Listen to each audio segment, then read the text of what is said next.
我哋今次嘅得獎作品咧就係 Wonder Taxi Pay 嘅 M1OS 領先咪錶。咁呢一款咪錶咧係而家全港的士入邊咧最先進嘅咪錶方案嚟嘅。除咗咧係可以收到電子支付之外啦，亦都係咧已經通過咗咧運輸署嚴格嘅測試同埋認證，已經喺咧10幾款嘅的士入邊咧都可以用到我哋嘅咪錶噶啦。我覺得我哋今次呢一個方案咧，大大提升咗香港市民啦，尤其是亦都係外地旅客咧嚟到香港，佢哋去玩嘅時候搭的士嘅體驗嚟嘅。因為咧佢哋入到的士嘅時候咧，已經可以用到佢哋嘅電子支付咧去俾錢，而唔一定要用到去現金喎。亦都咧大大提升咗咧香港係一個國際金融城市嘅一個形象。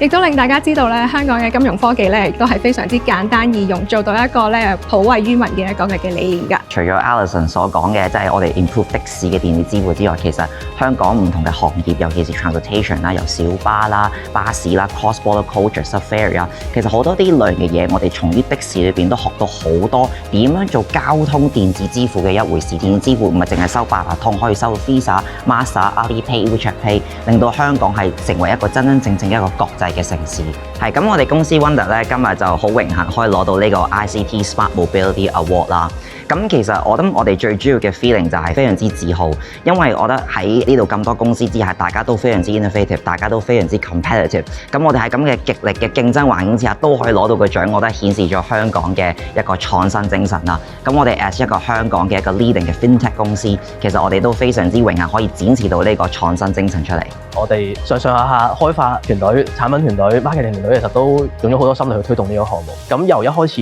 冇乜的士，到而家有好多的士係行緊我哋呢個 project 咧，我哋好受到鼓舞嘅。咁我哋相信咧，亦都喺呢一個攞到獎之後啦，我哋咧都會更加努力啦，去做一啲更加 innovative 啦，亦都對香港咧、對城市或者對呢個世界咧更加有貢獻嘅 product 出嚟，去貢獻翻我哋呢一個地方。咁未來我嘅發展，我哋希望透過我哋呢個經驗同埋技術，可以去散播到小巴啦、ferries 啦、cross border cultures 啦等等唔同類型嘅交通，可以淨係唔係收到1至2個電子支付，可以收到34種唔同嘅電子支付。咁所以我覺得非常之榮幸，同埋覺得對於我哋嘅長遠發展好有信心。